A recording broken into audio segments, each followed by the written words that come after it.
Most people believe their biggest enemies are outside. Difficult situations, negative people, lack of money, lack of opportunity. But the truth is different.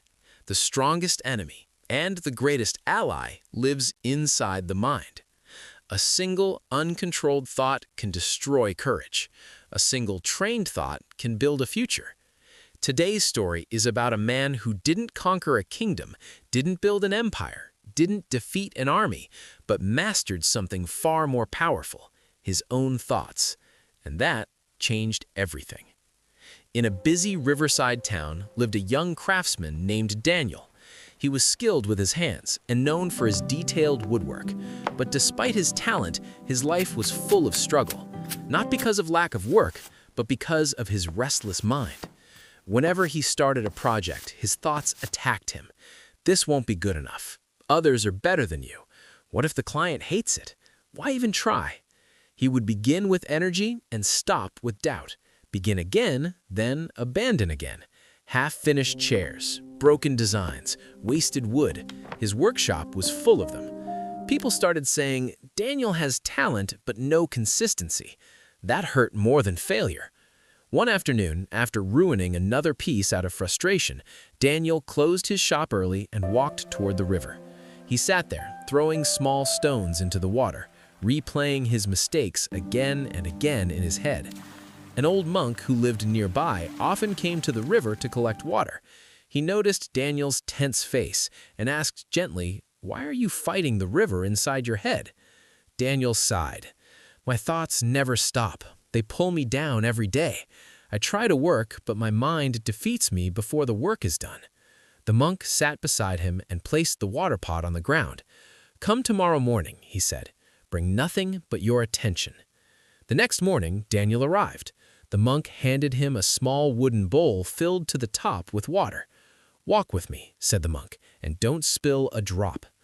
They walked up a narrow, uneven path full of stones and roots. Daniel focused completely on the bowl, step by step, slowly, carefully. When they reached the top, the monk asked, "How many birds did you hear?" "I didn't notice," Daniel said.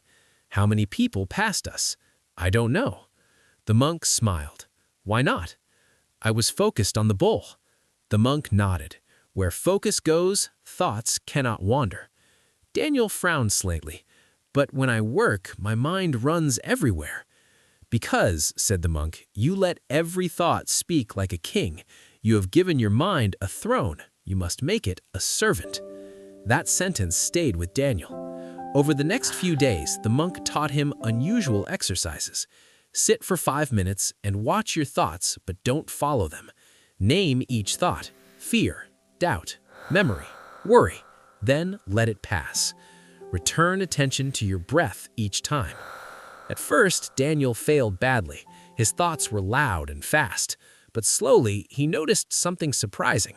Thoughts were not commands, they were events. Like clouds, they appeared and they passed. One day, Daniel complained, "Negative thoughts still come." The monk laughed softly. "Birds will fly over your head. You cannot stop that, but you can stop them from building a nest." Weeks passed. Daniel added a new rule to his workshop: pause before reaction. When a mistake happened, instead of shouting, he breathed once. When doubt appeared, he labeled it fear thought. When comparison appeared, he labeled it ego thought. Naming them weakened them. His work improved not because his skill changed, but because his mind became steady. One afternoon, a wealthy merchant ordered a large, detailed table, Daniel's biggest opportunity yet. While working, a crack appeared across one panel. Old Daniel would have panicked and quit. New Daniel stepped back, breathed. "Problem, not disaster," he said aloud. He redesigned the panel into an artistic inlay pattern. The flaw became the highlight.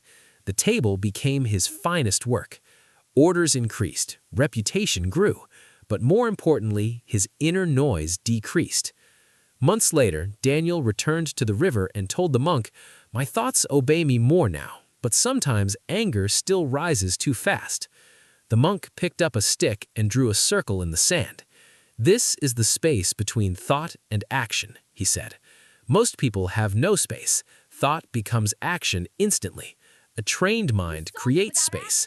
In that space lives wisdom. How do I grow that space? Daniel asked. Slow your first response. Your first thought is habit. Your second thought is choice. Daniel practiced this everywhere, in conversation, in conflict, in decision-making. One evening, two customers argued loudly in his shop, each blaming the other for a measurement error. Before, Daniel would have joined the chaos. Instead, he stayed silent, listened fully, and asked one clear question. The truth came out in minutes. Conflict ended. After they left, his assistant said, "How do you stay so calm?" Daniel smiled. "I don't believe every thought that knocks." Years passed. Daniel became the most respected craftsman in the region. Apprentices came to learn technique, but stayed to learn mindset. When they asked for his secret, he would place a cup of water on the table and say, "If this cup shakes, the reflection breaks." Your mind is the same. Steady mind, clear results. One student asked, "Master, when did your success begin?" Daniel answered, "The day I stopped fighting the world and started training my thoughts." He explained, "Your mind produces thousands of thoughts daily. Most are automatic, not intelligent.